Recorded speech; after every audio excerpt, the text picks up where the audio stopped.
huge thanks to OK Jazzy. They're your go-to for the 2026 World Cup and an incredible retro archive. They got decades of iconic league classics, from legendary 90s designs to the rarest club heritage kits. Whether it's a high-performance player version or a timeless vintage look, prices start at just £15, 4.5 Trustpilot rating and fast shipping. Use code Chris for 8% off and grab your piece of football history now. Welcome back to the channel and welcome back to another edition of the Spurs Chat Podcast. We are here to preview Tottenham's first Premier League game of the 26-27 campaign. Of course, we are away at Brentford at the G-Tech Community Stadium on Saturday, 5:30 p.m. kickoff. And I tell you what, I'm looking forward to it. After the transfer window we've had so far and more to come, it is very, very exciting. I have a big smile on my face and I am with three guests today who also are smiling as well. Now, after two consecutive 17th place finishes, various different managers, we have a manager now that hopefully is going to take us forward, and we are expecting a lot more than 17th spot. We've just been given the here we go for Savinho, Manchester City to Tottenham. Savinho will become Tottenham's 7th transfer of the summer transfer window, and Spurs are also talking to Omar Mamouche. That could be 8 transfers over the line. There is 11 days left of the window. Now, we will talk about the transfer window. We will review Roberto De Zerbi's pre-match presser comments, and we will also hear from Brentford fan David Lane from Besotted Podcast. We're live on YouTube, live on X and Facebook, so please do get involved. Let us know how you are feeling right now as a Spurs fan. Back with us, I'm delighted to say, is Harry Scarf. Harry, how are you? I'm very good, thank you, Chris. Lovely to be back. The Premier League is back and Tottenham are back, and really excited in what is a new era under De Zerbi. So this is the point, to be fair, where I always do get excited. It comes crashing back down, but this year feels very different. Thank you for having me. And for those listening on audio, Harry, you've got a big smile on your face as well. Absolutely, I've got a big smile on my face, and I believe it's going to stay this season. I believe anything's possible, particularly if you get these attackers through the door. I'm excited, Chris, and I hope I don't look back at this and go, oh, not again, Harry, you've fallen for it. But I'm convinced this is different. So, yeah, I'm smiling, and that's not going anywhere. Well, Harry, great to have you here. Also joining us is channel regular Dustin Lau, all the way from Singapore. Dustin, how are you? All right, big smile on my face as well. I think that we finally pulled a finger out and gotten some of these signings across the line, including what seems to be the reincarnation of Leandro Damião with Savinho finally. Here we go after, him commenting on everyone's Instagram posts and doing everything he can to twerk for the club. I think it's good that we finally got that across the line. Yeah, I should have mentioned that. It's only taken over a year, but it's finally happened. And he really did want the move. And that was confirmed today by Enzo Maresca. He said from day one he wanted to leave the Etihad. So hopefully we will see him in the Spurs shirt very, very soon. Also back with us from the Czech Republic is Steve Smirk. Steve, how are you? I'm very well, indeed. I'm very happy for what's been happening lately in the transfer window. And I actually live up to my name now. So I have a smirk on my face, literally. And you did earlier on today. I saw Chris on, I think it was Facebook. You were chatting to somebody, and somebody remarked you had a smirk on your face. So you joined the clan. Well, I tell you what. After the last couple of seasons, I know we won the Europa League under Ange, but last season that was too close for comfort for all of us. Going to the very last day of the season, very nearly relegated. Thankfully, it was West Ham United and not Tottenham, but we do not want another season. We never, ever want to live like that again as Spurs fans, to be that close. Steve, let's start the show with you. What have you made of pre-season overall? Who have been your standout players? And I know you can't wait to talk about transfers, because before we went live, you said the words that you always thought that these deals wouldn't happen, and now it's more like every deal is going to happen when Spurs are linked with these players. Pre-season, I was happily surprised. It went very, very well, especially although it's just pre-season, the defeat of Chelsea, and the other games, the Hoffenheim game, obviously the first one with I presume the main team that we put out. 3-0, where finally Mikey Moore really, finally produced, let's say. He was extremely, extremely good. I think overall, though, from the pre-season, I think Bergvall has surprised a lot of people. And I think, his performances have led to De Zerbi having a word with him and saying, reconsider this idea that you want to leave, because we need a big squad. You can't guarantee players time. And that was the problem with Jed Spence. That he, at least he's honest. He's very honest with the players and said, I can't guarantee you time. And Jed Spence wanted to move on. So that's fair enough. I'm very happy we've dispatched Romero like a lot of Spurs fans. I was a big fan of his, a couple of years back, but he let the side down in more ways than one. So, yeah, pre-season generally, we didn't lose. That's a plus, of course. Some nice elements of play. Robertson getting his crosses in. As I say, but Bergvall probably and more for me were the standouts, or that I thought had a good pre-season during the games. Don't know if that's Harry, enough for you. Or, yeah, Harry, what have you made of pre-season? What have you made of the summer? Because of course we are unbeaten. I know some people are saying, well, we didn't really play anyone. Of course, we did play Chelsea in Sydney, Australia, but the other teams, I think that they have been disrespected by a lot of people and said, well, these are easy games anyway. Do you think we should have had more difficult opposition? What do you make and what do you take from pre-season? I look at it in two different ways. One, I think you can't sit here and go it's been a disaster when you're unbeaten and when a lot of young players have got a lot of minutes. De Zerbi handled the general minutes well, particularly the younger players, and some impressed. But you mentioned standouts. I mean, Matthias Talno, not necessarily one of the younger youth academy players, but I thought he was hugely impressive and has made me think, do you know what, this is the player. If you said to me, Harry, who's going to be the one player that's going to improve most from last season? Tell comes to mind, especially after pre-season. Williams Barnett, I mean, no surprise that he impressed, but he was really good. Rio Kaimata, I thought was fantastic. Gray, of course, good for him to get all those games as captain. Thought that was huge, and then we'll go on to it. But in the leadership team today, that's fantastic. Kinski, and as Steve mentions as well, Moore, I think, had good and bad moments. Overall, good. And Bergvall as well is a great shout, and that for me is why he's staying. It's a big part of it that he has impressed. But I don't think we got it right from kind of planning point of view with pre-season, but of course something that was agreed in advance, reported it was agreed under Ange Postecoglou. So looking back, I think we just travelled a lot of distance and played in tough weather conditions to play very little minutes. Again, you're right, there is clear disrespect of the opposition because we didn't really blow anyone really away, did we, apart from that first game against Hoffenheim? So in terms of the pre-season tour, we didn't blow anyone away. Therefore, I think it'd be unfair to say we're playing really low levels of opposition. Would I play, if it's down to me, play different oppositions? Yes, probably. And it would have been less travel and try and pack more games in. Also, not a fan of the little gap that there is between that second game against Hoffenheim and the first game of the season. If you look at most other teams, they had an extra 24 or 48 hours. I think these things make a difference.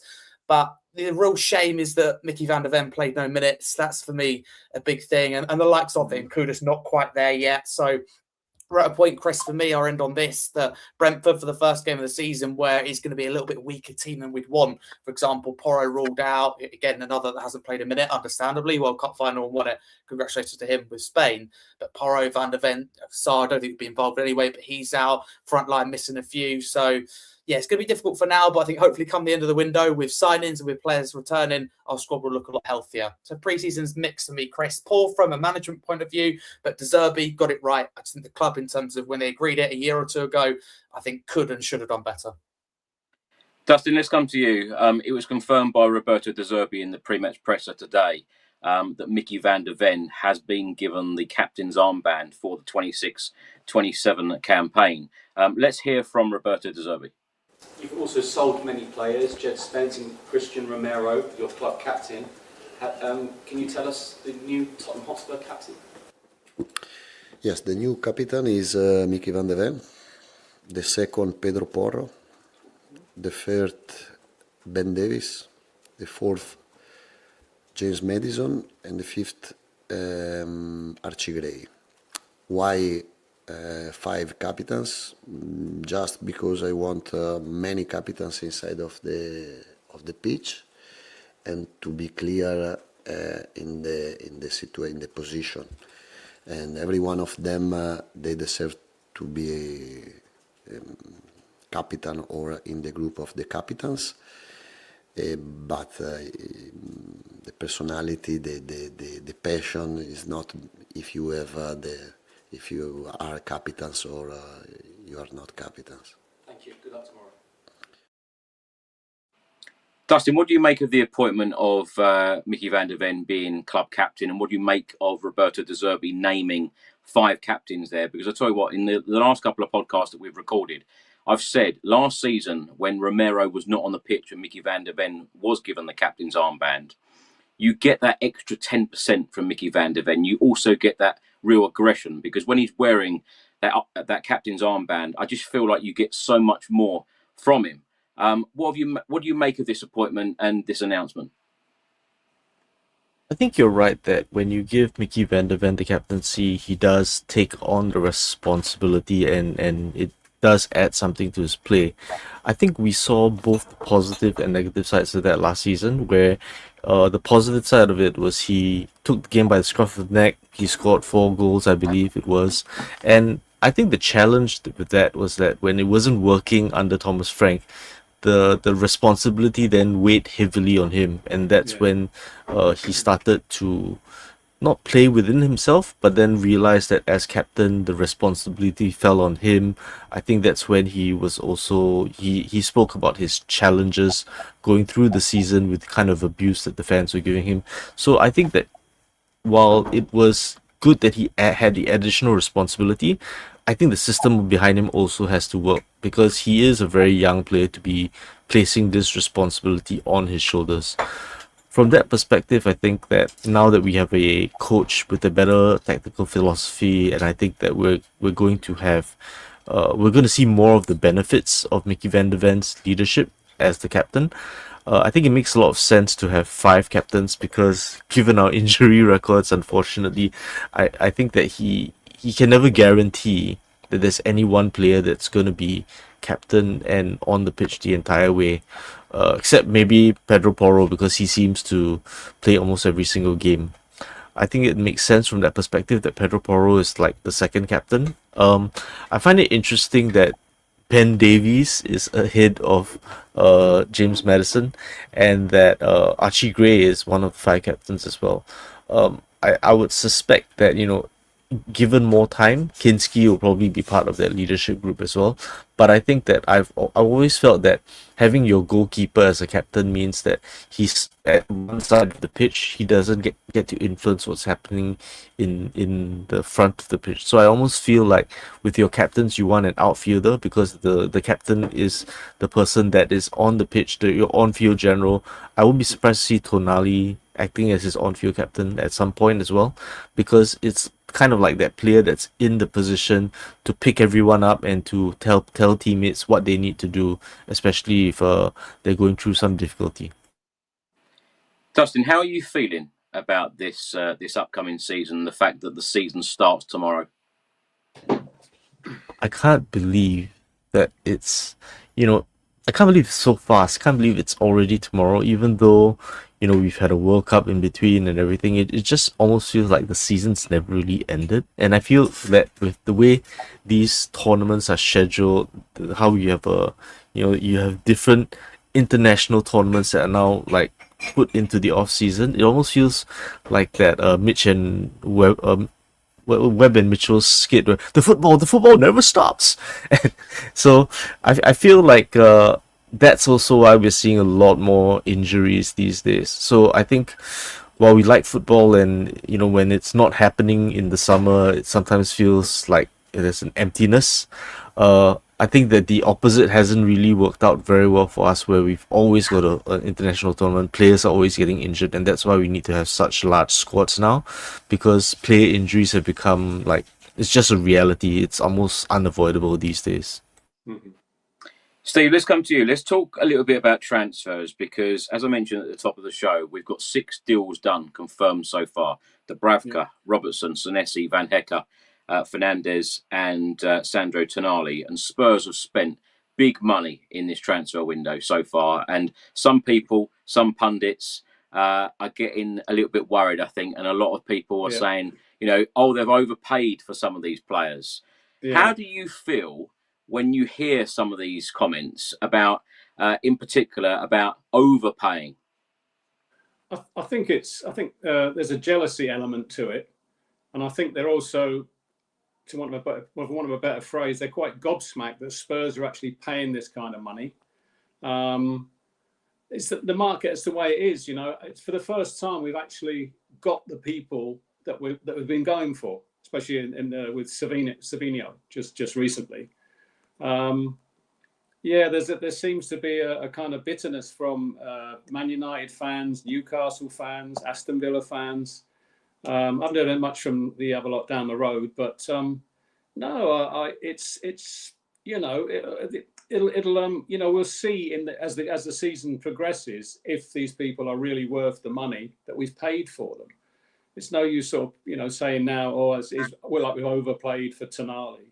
He might turn out to be one of the best sixes in Europe playing for us. He had a bit of a bad season last season for Newcastle, but no, I don't think we've overpaid. It's again with Savinho. Okay, he didn't get a lot of time, a lot of hours, a lot of pitch, game time for Man City. But who knows what our manager, what De Zerbi can get out of him. Again, he might turn out to be one of the, a fantastic winger, fantastic player who justifies the pricing. You'll only see with time.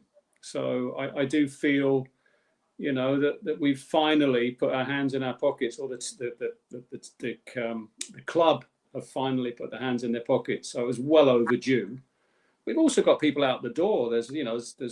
We have recuperated a little bit of it, and there's still time for other players to go. I know a lot of people have complained that we let people go, let's say on the cheap or cheaper than we imagine. A lot of fans, posting different comments, but I think all in all, if you need to offload a player, he doesn't want to stay, and you want to move things, you'll have to accept a lower bid. Plus, the European clubs cannot afford to pay like Premier League clubs. There was complaints about Jed Spence. He had a very good World Cup, etc. So we couldn't expect to get 40, 50 million in Europe and from a European side for him. If he'd have gone to somewhere like, another Premier League club, I think for sure. The same with Romero. All those rumours about him going down the road, etc. So I think all in all, it hasn't finished yet. I'm extremely happy, and I don't feel aggrieved because I've been following Spurs for a long, long time, and finally we're paying out some money. So I think it's well overdue. So let's pay a little bit over the odds, perhaps, but we will see in the future if it was over the odds. Like you touched on there, though, Steve, major change was needed because it was far too close on the last day of the season. Yeah, I'm getting too old and running out of hair at the moment. That might not look like it, but we're all pulling our hair out. But, yeah, exactly. Harry, let's come to you. We got the here we go last night from Italian journalist and transfer expert Fabrizio Romano for Savinho. Looks like he's going to be Tottenham's 7th summer signing. David Ornstein has stated that Tottenham have reached an agreement with Manchester City for Savinho, £75 million plus £10 million in add-ons, £5 million bonuses, highly achievable, and this is Manchester City's record sale. Harry, what do you make of Savinho? Because from what I've seen, from the people that I talk to, there's been a very mixed reaction. I am a believer that Roberto De Zerbi can get the very best out of players, and I must say, I'll say it again on this podcast, that when I was in New Zealand and Australia and witnessed the work that Roberto De Zerbi is doing with this squad, particularly in the training sessions, they are intense training sessions, and these players are learning a lot, training session by training session. Do you have that confidence that he will get the very best out of Savinho? And also give us your opinions on the possible signing of Omar Mamouche. To answer your question directly, Chris, face on, Absolutely, yes, I do. I have complete faith that De Zerbi will bring the best out in Savinho because, let's put it bluntly, it was a bad season for Savinho last season, right? It's very poor. 1 goal and 1 assist. That is poor by his standard. It's important to note a lot of people look at those appearances last year. I know it doesn't matter too much now, but most of them were off the bench, and it does make a difference. I think Savinho from the start, a lot more minutes, to state the obvious, to have an impact. So people often use the stats to suit their agenda on that. I wasn't too kind of sold, Chris, when initially you're interested, or even if we just go to the start of this window, because of course we chased him in January, then the window before. I was kind of thinking, come on, we're either not going to get this done, or even if we do, it's time to move on now. That was my thinking. But the more I do think about it, the more I am sold in it. And I just think you could see Xavi Simons as well, how much he was pushing for Savinho to join in terms of when he is finally back, the partnership they can form. Not everything off the pitch friendship. Sometimes it doesn't work. But I think genuinely those two, because they play together, important to note, at PSV Eindhoven, that's something really interesting. Then all of a sudden you have a lot of flair players that can get you off your seat. We'll speak about Marmoush in a minute. He's another. Kudus, Maddison, these two I'm mentioning, Simmons and Savinho. So it is huge. I would argue that Man City have maybe won from the whole situation, because that is a good fee. It's a really good fee for them, 75 million, and add-ons that could go up to 85 apparently as well. That's a really good deal. But you asked a similar question to Steve, and to go back to that a little bit, ultimately we wouldn't have done this in the past. We wouldn't have signed these players under Daniel Levy, and we wouldn't be competing for the same thing.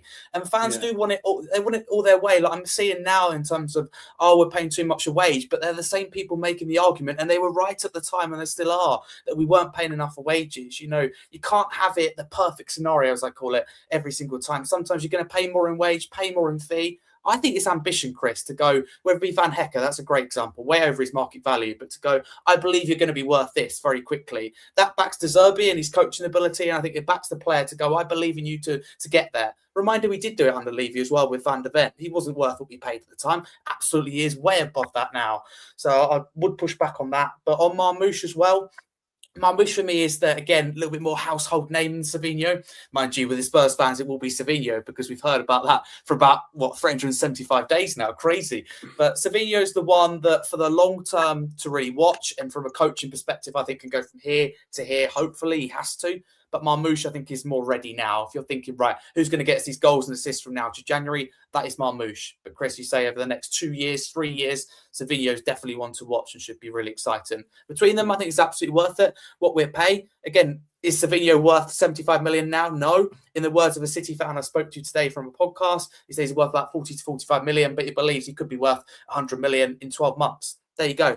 That for me tells you it's worth it. They believe as well that we can get the best out of him. De Zerbi, if anyone's going to get it out of him, is De Zerbi. So Chris, I'm happy with both, and we're moving really well in this transfer window. And those that are negative will always find something to moan about. There isn't a lot to moan about, so they're running out of options.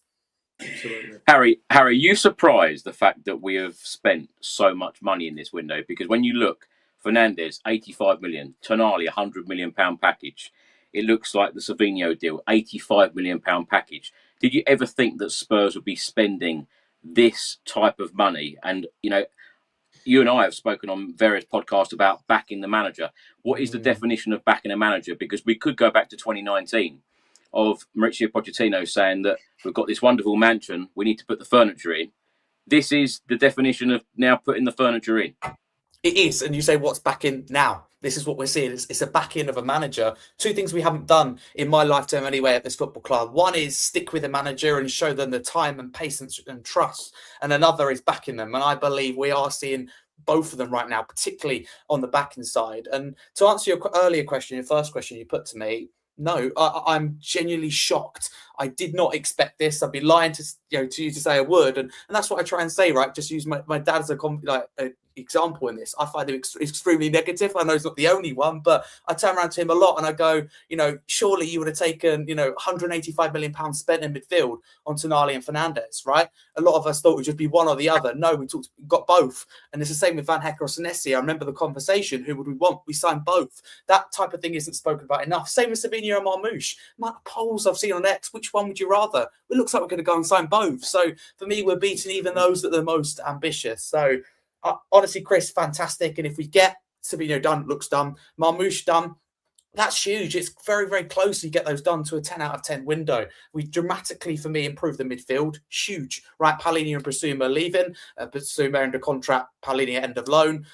don't tell me that, Fernandes and Tonali aren't upgrades on Basuma and Paulini. That's significant, and I'm very thankful for what Paulini have done. But that is a huge upgrade. In defence, of course, it's a shame to lose Spence in particular, and maybe Romero's ability, are those in the best interest of all to go. But Chris, to answer your question, I am honestly still gobsmacked. It had to happen, but I'm surprised because we've said that before. Finally, they've learned, it looks like, after finish 17th. We should have never had to experience what we experienced last year as fans, for them to wake up and go, oh, actually, we've neglected the football club. We've seen change on and off the pitch. And I'm really looking forward to this year. And it's not what I expect. I don't expect this, that, and the other, but it's the fact you can have a little bit more hope. And last thing I will say, and I don't want to turn it into a negative, but it's all good to do this. And then if we have 2 windows like we did under Poch, I know it's to do with the new stadium being built, but where we sign nobody, that's no good. This has to be, not necessarily the new normal, but we have to show this kind of ambition, competing for other players that top 4 clubs want, something that we haven't done before. More of this, please, Chris. I'm loving it. Very, very surprised. I'm so glad you said that, because someone messaged me earlier and said, what will you do in the next transfer window when Spurs have got it all done in this window? But I totally agree with you, Harry. It must continue in every window, because if you want to be a top side, all the top sides, even when Manchester United, during their very glory days in the Premier League, they always strengthened in every single window under Sir Alex Ferguson. So it must continue. Dustin, before I come to you, we're going to hear now from Roberto De Zerbi again about overspending on players. We spoke a lot about transfers. It seems that the amount we have to pay players these days has gone so high. Every player, when you want to buy a player, seems to be at least 60 or 70 or 80 million pounds. For a football man, do you think that's a bit crazy? We're going a bit crazy with how much money is being spent now on players.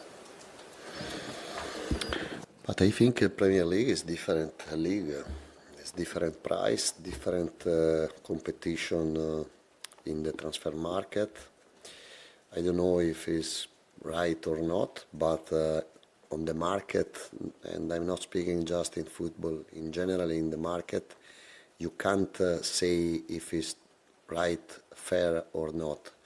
You can accept or not.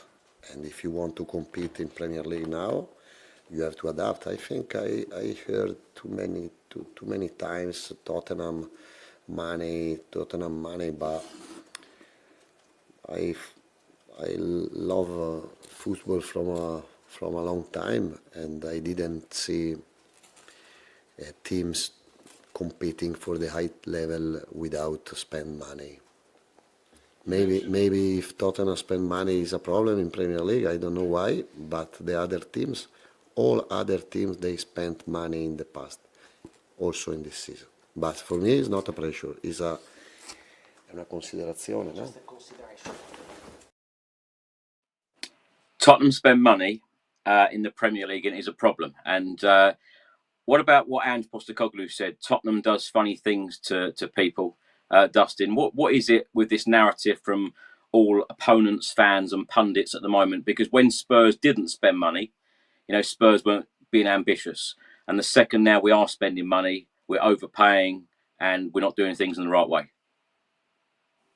Well, I think my perspective from that is essentially we had Vivi talking about how, having our pants pulled down, but if this is what a pants-free summer looks like, sign me up. You can only see the top half of this anyway, so it's fine. I'll be happily pants-free for the rest of the seasons. Look, Spurs does crazy things to people, as Ange said, and I think the biggest part about this is that for the longest time we've been pilloried by other opposition fans about how we're not ambitious, we don't sign players, we're always digging in the bargain basement, and now we're finally signing players. Wait, when was this allowed? How are you allowed to pay all this money, and how come you can afford this now? To which, if you bring up the browser, I have a really good response to this that is, get these players out of here, which is essentially, we're done with not signing anyone. We're done with not going 2 seasons after 2 seasons without signing people. It's essentially our time to make hay from all the things we did when we suffered with the stadium rebuild and all of those things. It's time for us to start acting like a big club and signing the players that we need.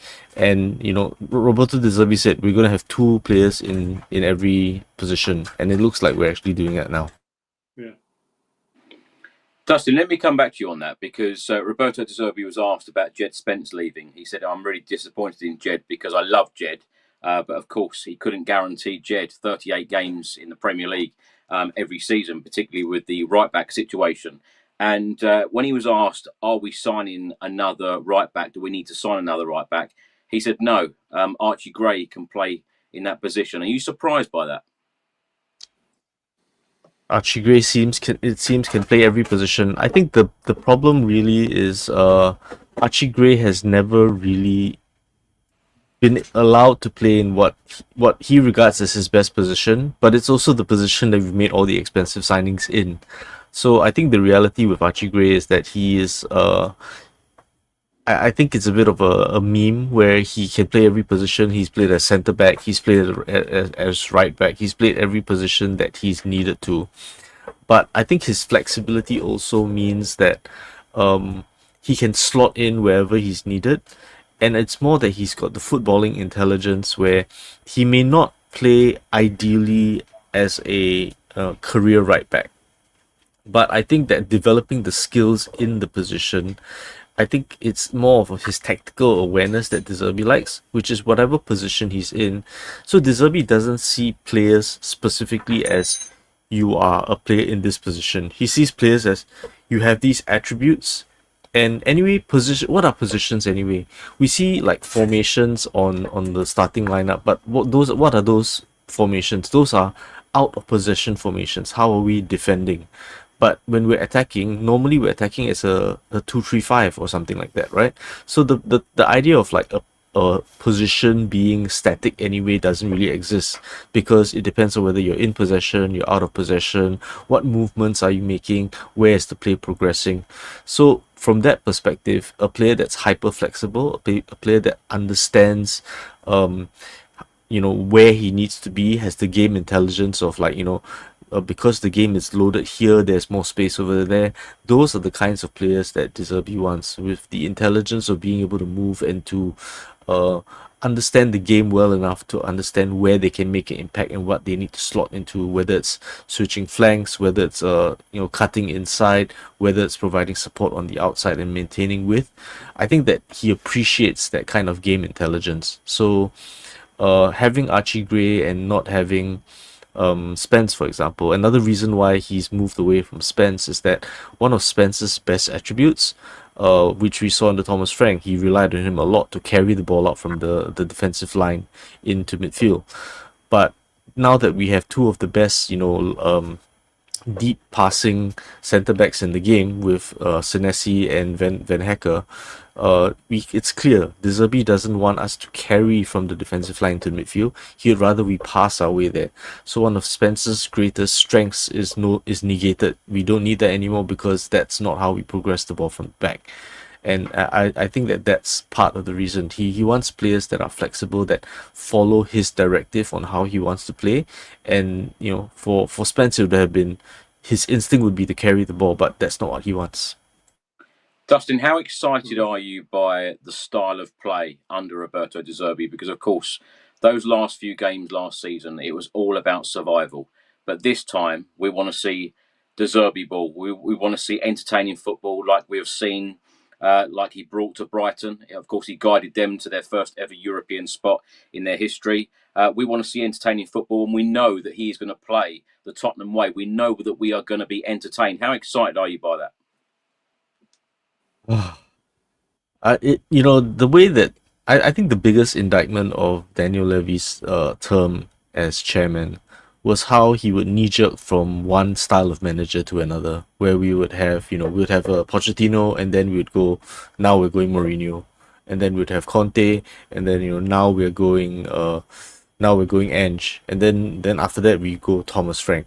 And the problem with knee-jerking from one style of manager to another is that the players that fit that style of play rarely transition over to a manager that plays a very different style. I mean, players are flexible, they're professionals, and they can adapt. But at a certain level, if you keep changing the style of play of the manager, that it means that you have 2 or 3 seasons of regression or of transition when you have to sell players that no longer fit that style of play because you've changed the manager that's underpinning what that is. I would say that with De Zerbi, the exciting parts about it is how we're becoming a team that wants to possess the ball rather than a team that counterattacks and tries to, get advantages from set pieces, although that may still be a bit of a theme.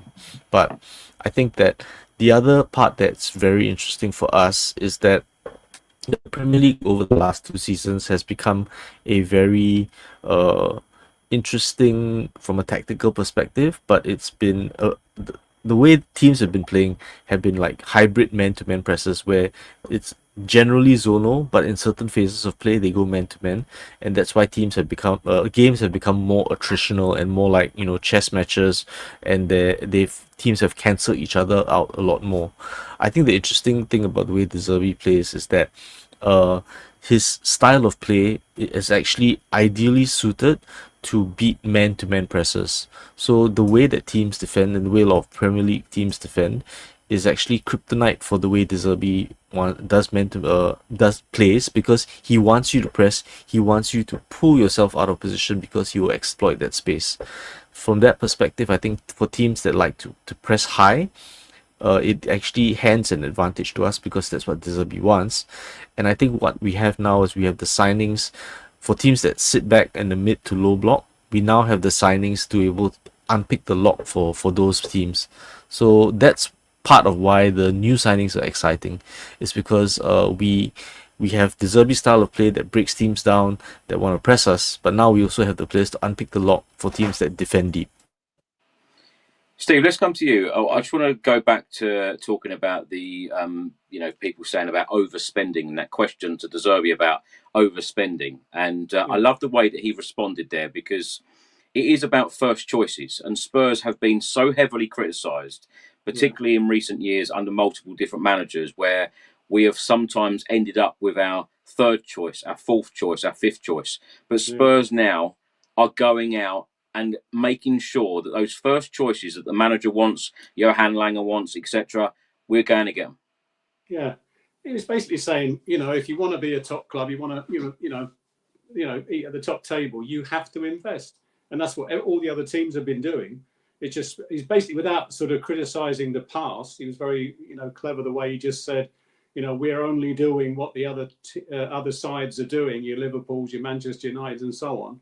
Investing and paying for top players, and so we're no different. And I'm really excited by his ambition, and I'm absolutely over the moon that the whole financial situation has changed at Spurs. And we hopefully will be able to compete. Well, we will have the team to compete, but hopefully we'll be able to get the results. Steve, I want to ask all three of you the same question here. What makes this a 10 out of 10 transfer window?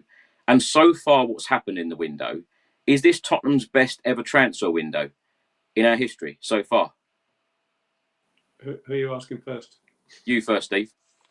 Yeah, I think it is. I still believe that we will get Mamouche, and I'm really hoping we get perhaps another number 9, maybe somebody like Mateta from Crystal Palace, a target man. But I'd be really happy with Mamouche and Gakpo. But there's a kind of knock-on effect there with Liverpool, isn't it? They want to get what's his name in, Barcola in.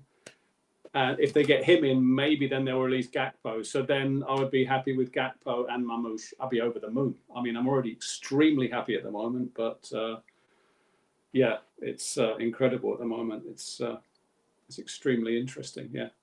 Over the moon. Harry, is this the best ever transfer window you've known?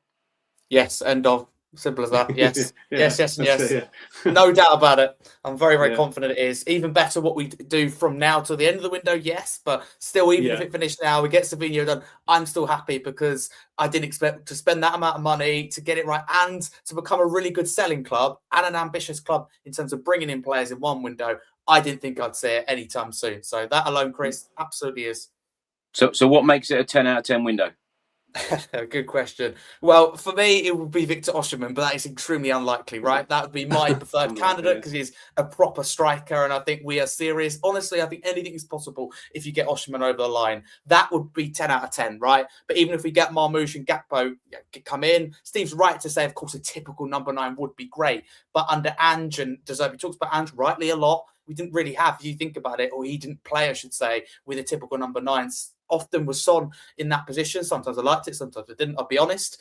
But Man City done it a while and they still won trophies. Even before Haaland come in, it's easy to forget because Haaland's like incredible, right? And there's nothing against him, but they still could do it with a false 9. So for me, Marmoush and Gakpo come in, it's like a 9.5, somewhere between there and 9.9. But just to be difficult, if it was Osimhen, whoever comes in after that, whatever happens after that, that makes it 10 out of 10 for me. But Chris, I'm honestly, even if it stopped now, very, very happy because we've significantly improved the midfield. We're improving the attack now. We've improved the defence. I'm blown away. I honestly am. It needed to happen, but needed to happen and actually happening is another thing at Tottenham. And we've seen action, and this is great. I'm loving it. Long may it continue.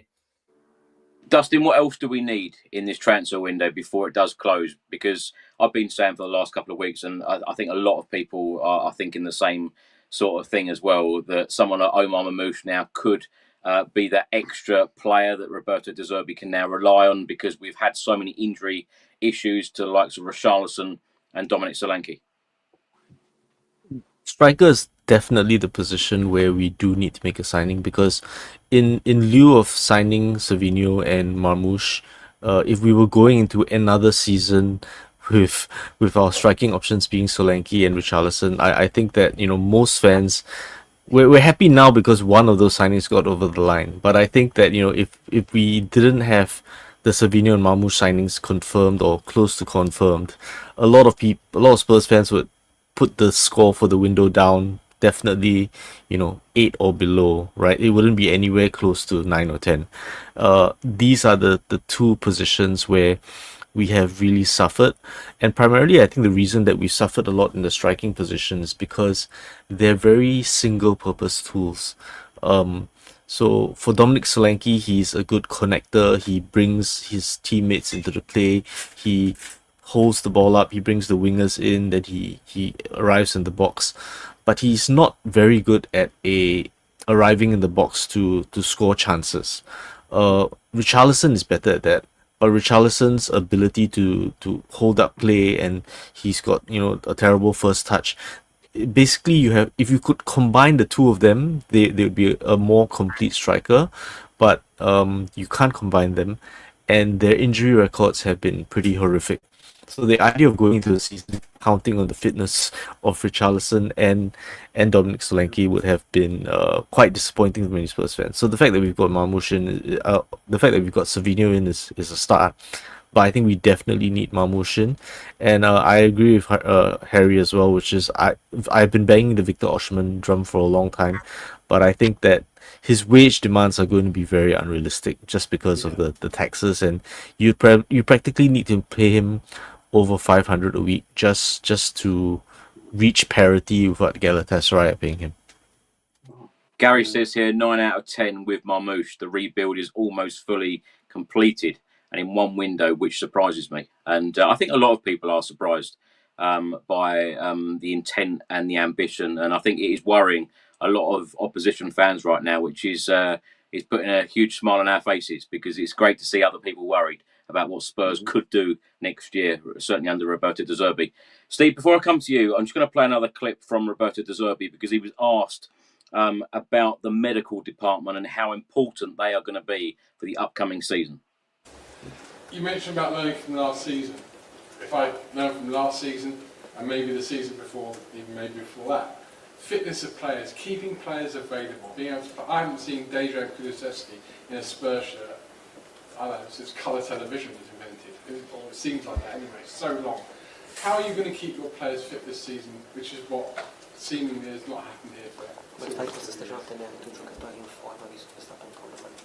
I don't know. I think another important part of this season is the medical staff, the physical staff is new for a big part of them. Big professionist, great people, very good in their jobs. I think is important. Is important also the management of the players. When the players have some problem, we have to stay calm, to don't take risk. We have Kulusevski, we have Odobert, we have Xavi Simons injuries. Now Kudus is almost ready, and is a big points for us. But these three players are top players for us, and we're looking forward to watch them on the pitch. Steve, he's absolutely right, isn't he? The management of players, particularly in the last couple of seasons under the likes of Ange, Thomas Frank, Igor Tudor, whenever these managers have come in, there's been players injured already. The likes of Xavi Simons, Odobert, Kudus, Kulusevski, we hope to see sometime soon. Kulusevski, it was confirmed by De Zerbi that he's doing one-to-one training. Kudus is meant to be back very, very soon. So, the management of players is very important because we can't keep having these seasons where we're missing players for such long periods of time. I think there's going to be at least three factors in this. And one of them is, the first one is we're not in Europe. We won't have that pressure of needing such a big squad. But I think now, for the first time, we've actually got a squad depth. So we won't be, I think Ange and also Frank was afraid to drop somebody like, for example, with Frank, with Kudus. I mean, I don't know if any other fans, most other fans must have seen it. He was running him into the ground. It was every game running, and you just thought he's going to go in a minute, and he got injured. It was no surprise at all. But now we've got, sorry, I've forgotten his name. As somebody was already saying, that we've got two players in virtually every position, whereby we're not dropping the standard if we bring them on.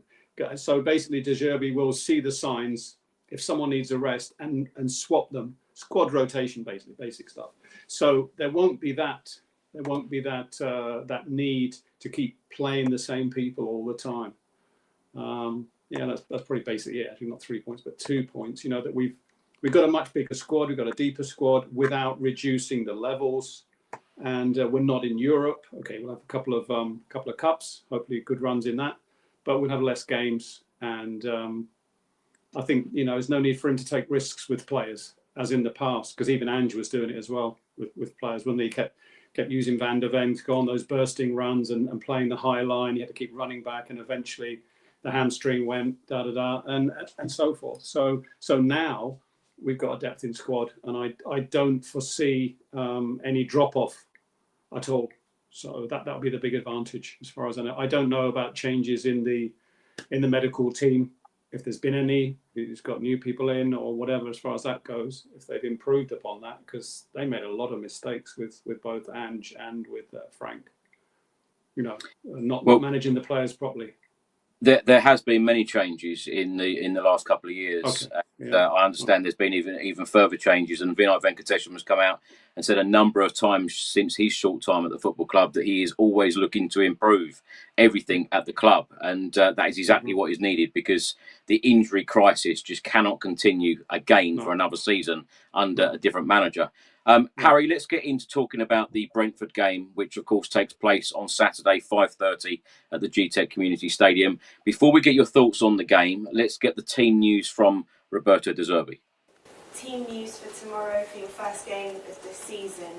Could you talk us through which players? You mentioned Mickey van der Ven being your new captain. Will he be fitting that? No, Mickey is not on the list tomorrow, like Pedro Porro. The other players are all inside. James Madison is inside. Domi Solanke is inside. Udoji is inside. Mateus Fernandes is inside. Pape Sarr no, because he felt pain 2 days in hamstring or abductor, I think. Nothing important, but we don't take risk with him, especially in this moment.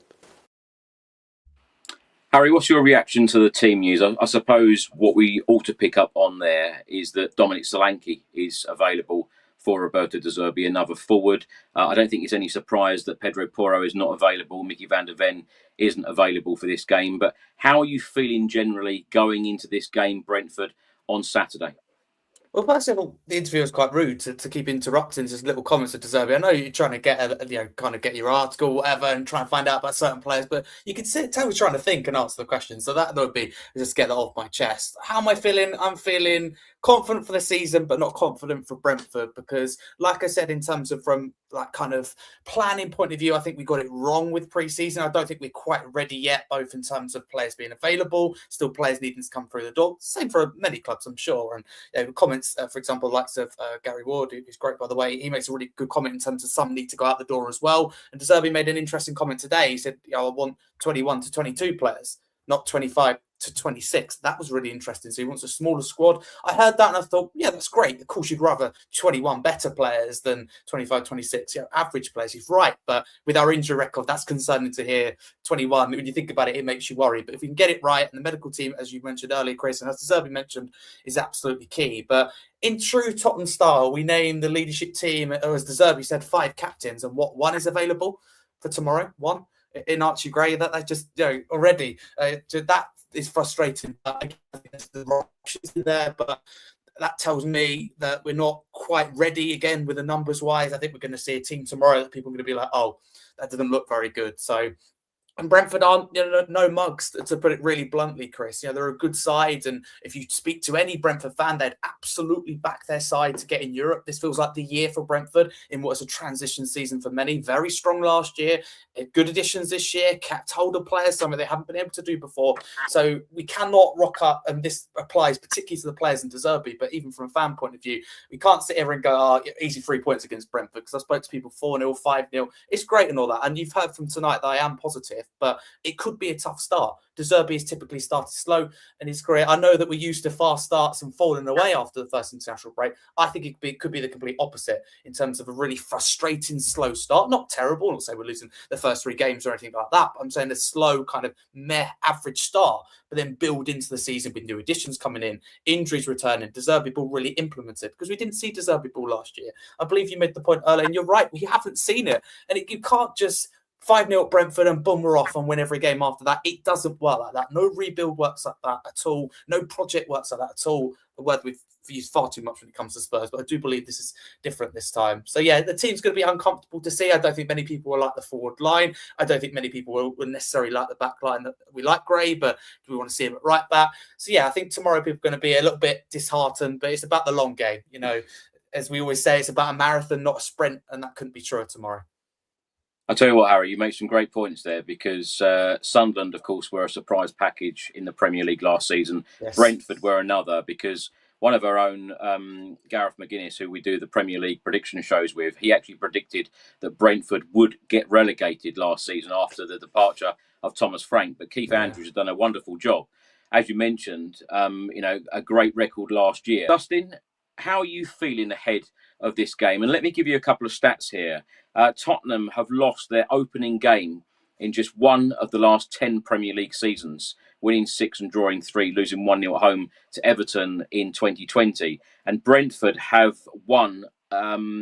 Brentford have only won one of their last 10 Premier League games against Tottenham, drawing 4 and losing 5. We've got a pretty good record against them, but do you look at records, or is this a completely different game? I think that records do play a part, because there is a psychological effect, right? When we went to Stamford Bridge needing to get a result last season, were any of us confident? So I think that records against a team play a part. City always shaking their boots when playing against us as well. I think that records against specific teams play a part. I think away records especially, and I think that if you have a record against a team, or if you have a good away record against a team, that can possibly swing things in your favor. From my perspective, Brentford couldn't beat us last season when we had Thomas Frank, so I don't know. Look, I take all games very seriously, and I think that Brentford are going to be a proposition for us primarily because of the players that they have. I really like Sangare. In fact, I thought that we should be going for a player like Sangare, but from my perspective, I think that we need to take the game very seriously, and this is kind of starting the first full season with Roberto De Zerbi, having preseason, having everyone, most of the team having done a full preseason with him, and I think the strikers coming in later isn't necessarily the worst thing in the world, because I feel like for De Zerbi, the most intense part of his build-up play, where he needs everyone on the same page, is actually from the defensive line into midfield. That's where most of his focus is. That's where most of his automations are. And I feel like when it gets to the attacking third, I wouldn't say it's freestyling, but I would say what he does is he programs the overloads. He programs kind of like who maintains with, who goes into what spaces, but it's not as controlled from his perspective as a manager. He's intense about controlling how we build up from the back, but he leaves stuff in the attacking third to the inspiration of the players. So having the strikers and the people in the forward line come in later and not having been through the full preseason with him, it obviously has an effect on how well they integrate with the rest of the team. But I would say that for him, the part of his style that needs the most coaching is actually progressing the ball from the defensive third into the attacking third. And I think that we will see the strikers and the new signings kind of hit the ground running, because I think that there's just too much talent there for them not to do so. And with Tonali and with Matheus Fernandes, I think that there's a lot more ability to, pick a pass and to cover ground in the middle third that we haven't seen in the last season. Brentford actually finished 9th, and they played 38, won 14, drew 11, lost 13, finished the season with 53 points, only 7 points away from the top 5. So a good season for them. Steve, what did you make of Brentford last season, and what kind of game are you expecting tomorrow? Yeah, I mean, obviously last season they had a very, very good season. I really like Thiago and obviously Sade, and as someone just mentioned there, the new signing, Sangare, looks really dangerous. They're very dangerous, obviously, from set pieces. It goes back a long way, obviously, to Frank, and then with Andrews. They've got, people like Pinnock who come up for set pieces, extremely tall player. So there's a danger there for us. I think, as I say, last season they did really, really well. What was the second part of the question? I'm rattling on a bit here. What sort of game are you expecting? Game I'm expecting is similar to what Harry was saying. I don't think it's going to be 3-4-0 to us. I watched both of their games, or the last couple of games they had in pre-season. I mean, against Frankfurt, obviously they actually hammered them, but I thought Frankfurt were abysmal. The goalkeeper especially, the defence was all over the place. So, okay, you can only beat what's put in front of you.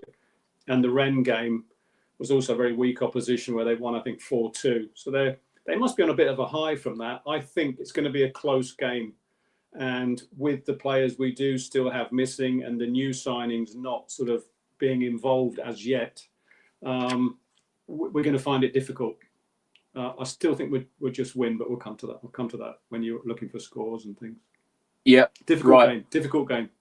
We're now going to go to David Lane from the Besotted Brentford podcast. When we come back, Harry, I'll come to you and we'll get score predictions and predicted lineups for Saturday's game. But here is David.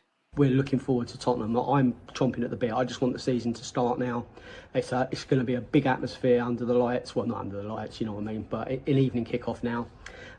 We'll be down the pub a few hours. We'll be lubricated, and our voices should be in fine tune. I'm hoping for a big atmosphere at the G-Tech. Key players for this game, from Brentford's perspective, Mamadou Sangare, he's going to make his Premier League debut. He's a big purchase for us, almost £40 million. A lot of expected from him. We lost Jordan Henderson. He went out to Chelsea. the timing was perfect. The timing of Jordan Henderson coming in was really good. We needed that kind of experience this time last year. He petered out, and for him to be off the wage bill now, for us not having to be concerned about what he was going to contribute, we needed the next generation. Sangare, he looks the business. Hoping he can stay fit and he can stay strong and he can hit the ground running. Big season for Igor Thiago again. Obviously, he's a marked man after what he achieved last year. 22 goals in the Premier League, call up for Brazil, and he went to the World Cup. More to come from him. Myself and Billy Grant, who run Besotted, we have said all season long last year, what we've seen is like 7 out of 10 from Thiago, and that is what he achieved at 7 out of 10. He needed help. He's going to get that from midfield. He needed help from Kevin Schade, another player that I'm hoping has a big game tomorrow. He had a very, very impressive performance against Frankfurt last week. The jury's been out on Schade for a couple of seasons, but he's due a big season. We expect him to defend too much, in my opinion, and we kind of maybe have coached out his attacking flair. So tomorrow, I think we're going to go for the jugular against you guys, and there's no reason to suggest we need to play it or box too clever. We're on good form, we're a good team, we're going to go for it. And for that to happen, we need midfield. It's going to be a battle of midfield, I think. We need to put pressure on Tonali. We saw him for Newcastle have really good games, but we've seen him to have some bang average ones as well. And I think it's going to be a battle of the press. I think we're used to playing teams that come and expect to win, but and we're also used to upsetting the apple cart. We haven't done that against Tottenham at our place. We've beaten you once at New White Hart Lane, but you're due one at our place. We're hoping that's tomorrow. Other players that we need to be on their game. Matty Jensen in midfield. I think he'll start again ahead of Mikael Damsgaard. That's the way it's been playing out in pre-season, but we could swap Damsgaard out for Jensen. We'll await the teams on that. And Michael Coyote is our brilliant right back, a marauding, exciting Italian youngster. He's going to go to the very top. He could play for any of the best teams in Europe, teams that don't defend too much. They, most of their bread and butter games in their leagues are attacking, and he comes forward, bombs down that flank. He's got pace to burn, and it's going to be another huge season for him, assuming they can all stay fit. As I said, I think it's going to be a battle of the midfield. In the past, against De Zerbi's teams, we've pressed and really pressed high. Thomas Frank, he had a decent record against Brighton, and I'm not so sure. I'm not sure how Andrews is going to set up. I think he'll certainly believe in our ability. I don't think he'll be fearing too much. You're not the Tottenham you were sort of when we first came into the division. Your 2 seasons at finishing 17th and almost getting relegated last season. Predicted lineup. I've got how we set up at the start against Frankfurt last week. Kelleher in goal, Keane Lewis Potter left back, Nathan Collins and Christopher Ayer in the middle. Step Brandenburg, I don't think he's going to be fit, so I think it's going to be Ayer and Collins in the middle. Coyote on the right back, right wing back. In the middle, I've got Jensen, Sangare and Vitali Yanelt. And up front, I don't think there's a lot of kind of questions. I think it's going to be Kevin Schade, Igor Thiago and Dango Tara. We've got Callum Wilson and Jaden Anthony, who came in, again, kind of fairly excellent signings for us. We needed strength in depth on the bench. Too much reliance on Thiago's goals last year. I think if we can share them out and we can get 10 goals extra out of the squad, I think we'll be pushing for Europe. I don't think that's too much to expect. We're due a season where everything goes our way. We've seen Forest have one of those seasons. We saw Sunderland have one of those seasons last year. We're due one. We've had 2 9th place finishes, which have been good but well earned. I think if we get luck and play well, I think we can really push on. And if there's churn at the managerial level at pretty much all of those top clubs, this season, if 2 of those fall by the wayside and we kind of, go beyond expectations, I think we're capable of something pretty special this year. I hope that doesn't come back to bite me. I'm just going to jump straight to Dustin on this. Dustin, who are the key players that Spurs need to be very, very wary about at the G-Tech on Saturday evening? Definitely Mamadou Sangare. Like I said, I wish we had signed him. But Sangare is one that I think is he's tailor-made for the Premier League. He's going to be very aggressive. He's a great record at Lens, and he came from the Bordeaux Academy, played at Brest. I think that he's a very strong tackler, very tactically flexible, and very press resistant. Basically, he's the kind of player that we would have to break the lines, and I think that Tonali and Mateus Fernandes or whoever plays in our midfield is going to have to be on it to make sure that he doesn't get his foothold in the game. It's good that he's new to the Premier League, so hopefully he will be getting used to the pace of the play. But I look out for Sangare. I think he might be one of the breakout players this season. Obviously, we have Schade. We have to worry about Igor Thiago. I think one area we need to worry about a little bit is that now that Romero is gone, he was actually one of our more aerially dominant centre-backs. And he would frequently score from headers in corners, and he would frequently make headed clearances. And if you look at our centre-backs available, the most aerially dominant after Romero would be Danso, but Danso is likely not to start. Van Hecker and Senesi aren't necessarily the best in the air, so up against Igor Thiago, that might be something that we need to worry about. And it's good that Kinski at least dominates his box quite a bit better than Vicario did, so hopefully that doesn't come to bite us. Other than that, there's Schade, there's I think the other player that he mentioned was let me find it. There's Callum Wilson. I think coming off the bench may be an issue for us. He seems to have made a habit of scoring against us. Schade, Jensen, Janelt. I think those are the players that you worry about from a midfield perspective. And then their right back is also something to be concerned about. And I think that as long as Gray isn't found wanting, because he's not a familiar position for him, I think that we should be okay. I'll tell you one thing, this game on Saturday cannot be worse than the fixture at the G-Tech last season, a 0-0 draw, a terrible, terrible game. Harry, I'm going to start with you. 3 final questions for each of you. I'll start with you, Harry. Predicted lineup, score prediction, and also where do you think that Spurs will finish at the end of the Premier League campaign? Love it. I have all 3 of my answers. So predicted lineup, firstly, Kinski in goal. I just warn you that this is not the team that some people would like to see. This is what I did try to hint at earlier. I think Robertson will be at left back and Gray will be at right back with Van Hecker and Senesi. So I don't think it's a back 4 we see, for example, in 3 months' time.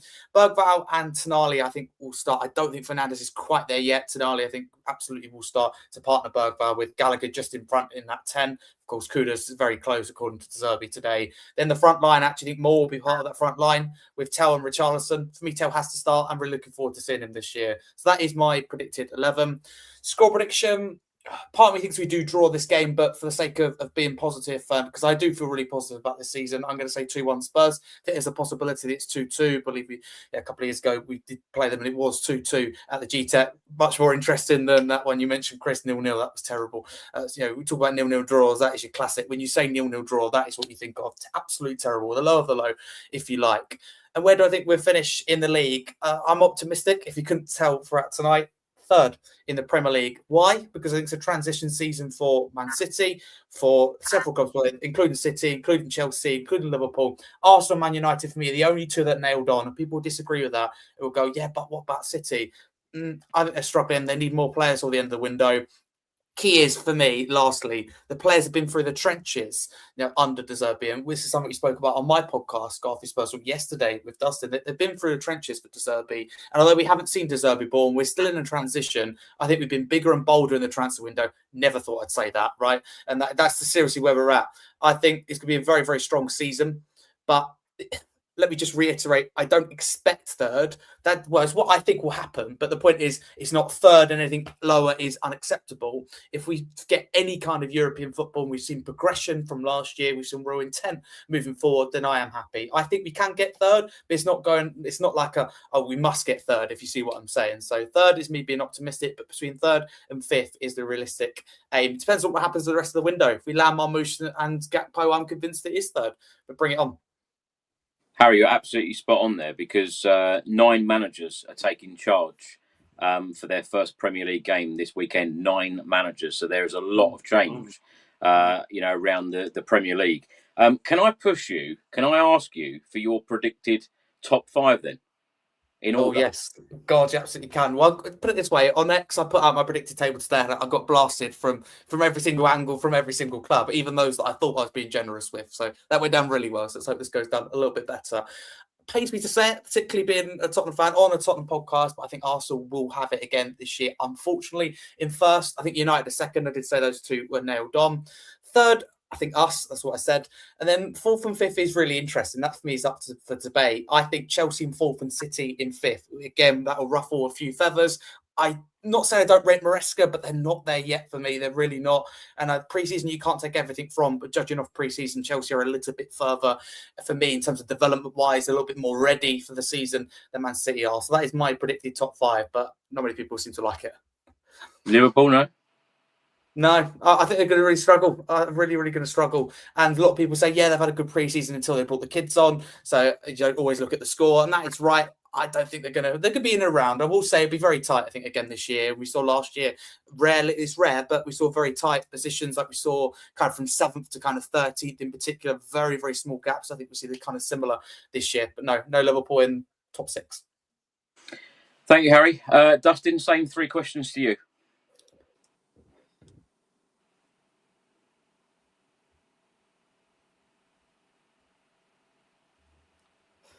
I think it's on mute. Dustin, I think you're on mute. All right, sorry about that. So I think it'll be Kinski, Robertson, Van Hecker, Senesi, and Gray, and then on the pivot we'll have Fernandes and Tonali with Gallagher as a 10, and then Tell on the wing, Moore and Richarlison. I think I don't know if we will be able to register Savinho on time, but probably not. So I think it's most likely going to be that lineup. As for that score prediction, what are the 3 things? Score prediction and where we'll finish? Yep. I predicted 3-0 on Scarfy's support yesterday, so I think I'll stick with that. And as for where we'll finish in season, I also said third. And similar kind of logic, which is essentially there are more teams that we normally challenge for that are in transition this season. That's Chelsea, that's basically United they kind of have a new manager as well. Then we have City, Chelsea, Liverpool. So all these traditionally challenging teams all have new managers. We have a new manager as well, but we went through the trenches with the last 7 games of the season under De Zerbi. So it's not like a new manager that hasn't fought a war with this team. He's fought a war and survived, faced the entire South Stand, watching the entire South Stand singing his name. And there's a level of unity that you get from that moment there that's going to drive this team with the kind of togetherness, knowing that they have fought and survived that together. So I think that there's an element of togetherness and even the new players. He has gotten on the phone with them and told them his vision. Why did Matthias Fernandes come? Why did Tonali come? De Zerbi is on the blower of them saying we're winning the league with Spurs.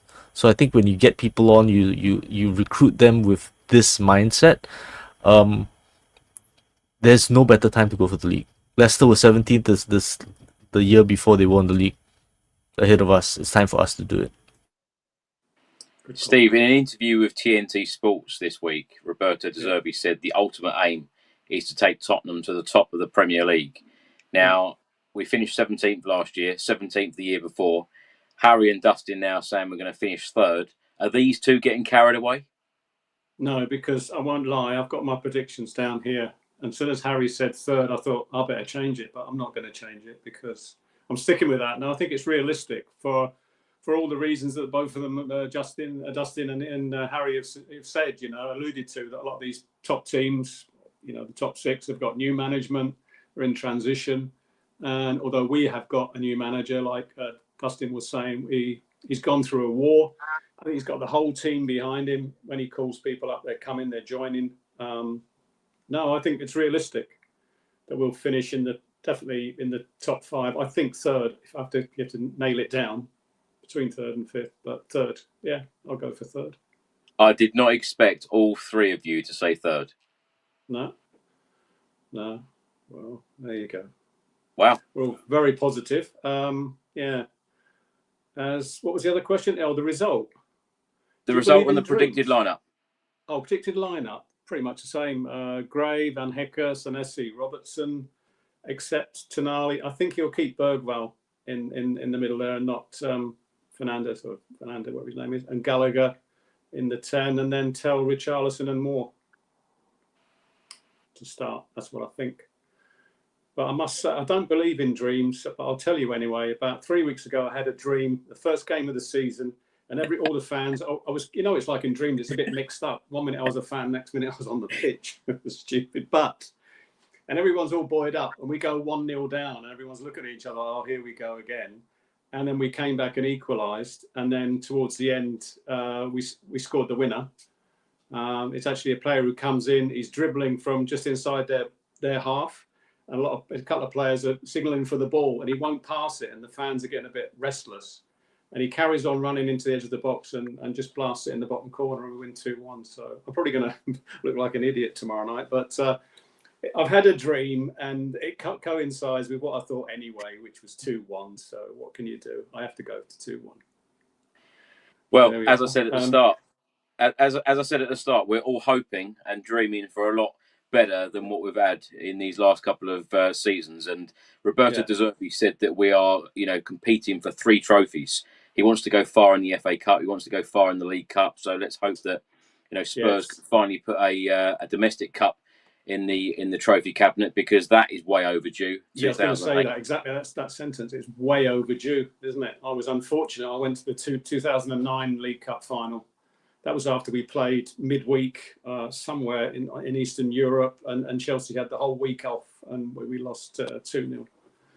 So I want to see us do well in the cups as well. Good cup run, especially in the FA Cup. Well, what a difference it is to have a manager that doesn't tell you we will lose games. Yeah, exactly. Right. Yeah, exactly, Dustin. Yes, exactly. I think it's got everybody buoyed up, and I really hope we get off to a good start. Absolutely, that is so important. Steve, thank you so much for joining us. Hopefully, we will talk to you again very, very soon on a fan show or indeed another podcast. I hope you've enjoyed tonight. Thanks for inviting me. I don't actually produce my own content because here in the Czech Republic there are not enough basically Premier League fans, but definitely not enough Spurs fans. I shall actually be watching the game tomorrow in Prague in a pub run by a Gunnar and his sleeping partner. I don't mean physical sleeping partner, but financial sleeping partner, although he's a bit of a... Yeah. Anyway, so it's going to be a tough... It's going to be a tough day tomorrow, especially if they win tonight, the Gooners. But I'm looking forward to it. Yeah, thanks for having me, and maybe I'll meet up again with you sometime at the stadium, like we did in that wonderful European Cup run we had not so long ago. Look forward to it. Thanks, Steve. Nice to meet you guys, Harry and Dustin. Pleasure to be on the program with two Good to be on with you. knowledgeable Spurs fans, and I'm just a very ordinary guy living in the Czech Republic. We're all ordinary guys here. Yeah, okay, fair enough. Thank you, Steve. Dustin, thank you so much for all your input as usual. Yep, thanks for having me on. Looking forward to being more regular with the podcast, and I think that hopefully this season I'll be doing a lot more analysis on wins rather than 2 home wins a season. I'm looking forward to it. Yes, definitely, and not hearing those words of Thomas Frank. Yes, that's behind us. Central midfield is lava. Yeah. Well, Dustin, thank you so much, and Harry, thank you so much, and hopefully we can get you on a lot more this season as well. And I know you do a lot of content for us, so thank you so much for that. Tell everyone about your podcast and your channel and what people can expect this season. Thank you, firstly, for having me. Pleasure to be on once again. And great to speak to you, Chris, and great to be on with Dustin and Steve, I believe, for the first time. So honestly, lovely to be on with you. Enjoyed everything you had to say and agree with a lot of things as well. It's rare to find someone that agrees with me, so I'm a big fan of that. So no, thank you very, very much. Chat's amazing.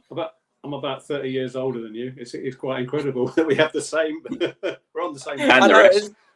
And the rest. Oh, thanks. Yeah. Thanks a lot. Yeah, you're probably right. Actually, it's probably more like 40. Age is just a number, eh? But thank you so much for having me. It's a real pleasure. I'm at Harry Scarf 22 on all socials, football content creator and YouTube. But I do have my own podcast, Chris. You're right. Scarfy Spurs Talk, 2 episodes every single week live. Dustin comes on regularly. Everybody as well listening on the panel is always welcome on. So yeah, it's been great to cover a summer of dreams for Spurs, and hopefully we can cover a great season. Any better than last season, hey? And you know what? There's a lot of jealousy. You mentioned it earlier. I didn't say it on it. There's a lot of jealousy. A lot of people jealous. Up to them, and that starts tomorrow. I'm looking forward to this season. Football's back, Tottenham are back, and all the when people whinging that they're worried about us. So long may it continue. We're doing something right. That's all I would say. But anytime you want me, I always love coming on. Thank you very, very much. I love that saying, Harry. Tottenham are back. I really do hope that we are back. I really do hope that it is a successful season. I hope that we are all smiling throughout the 26-27 campaign. Let's hope that we are starting with a smile on Saturday evening with a win at the G-Tech against Brentford. Thank you, Harry. Thank you, Dustin. Thank you, Steve. Thanks so much for watching, everyone. Thanks for listening. And we will see you on the next one. Have a great weekend and come on, you Spurs. Come on, you Spurs. We'll be right